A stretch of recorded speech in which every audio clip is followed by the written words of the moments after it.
नमस्कार विद्यार्थ्यांनो, आज आपण इयत्ता 6वी सामान्य विज्ञान पाठ क्रमांक 14 प्रकाश व छाया निर्मिती या पाठाचा स्वाध्याय बघणार आहोत।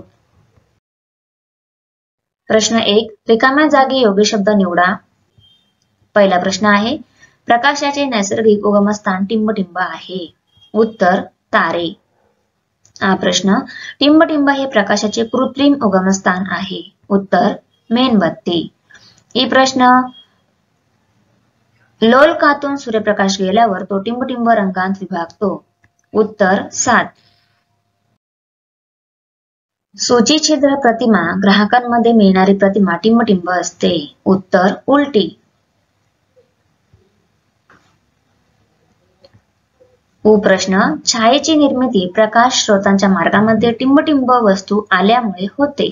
उत्तर अपारदर्शक। प्रश्न, प्रकाश स्रोतांच्या मार्गामध्ये टिंबटिंब वस्तू आली की त्यातून प्रकाश टिंबटिंब जातो। उत्तर पारदर्शक आणि आरपार। प्रश्न 2, खालीलपैकी प्रत्येक वस्तू दीप्तिहीन किंवा दीप्तिमान आहे ते लिहा। वस्तू पुस्तक। पुस्तक काय आहे? दीप्तिहीन। पेटलेली मेणबत्ती दीप्तिमान। मेण कापड दीप्तिहीन। पेन्सिल दीप्तिहीन। पेन दीप्तिहीन। बल्ब दीप्तिमान। टायर दीप्तिहीन। विजेरी दीप्तिमान। प्रश्न 3, सांगा मी कोणाशी जोडी लावू? आरसा, परावर्तन, काजवा, दीप्तिमान, सूचीछिद्र प्रतिमा ग्राहक, उलट प्रतिमा, चंद्र, दीप्तिहीन। प्रश्न 4, खालील प्रश्नांची उत्तरे लिहा। प्रश्न, छाया निर्मितीसाठी कोणकोणत्या बाबी आवश्यक असतात? उत्तर, छाया निर्मितीसाठी प्रकाशाचा स्रोत, अपारदर्शक वस्तू आणि सपाट पृष्ठभाग या बाबींची आवश्यकता असते। प्रश्न, वस्तू केव्हा दिसू शकते? उत्तर, प्रकाश स्रोताकडून प्रकाश किरणे वस्तूवर पडतात।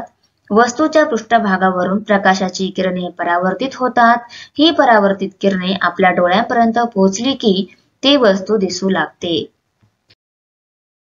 प्रश्न, छाया म्हणजे काय?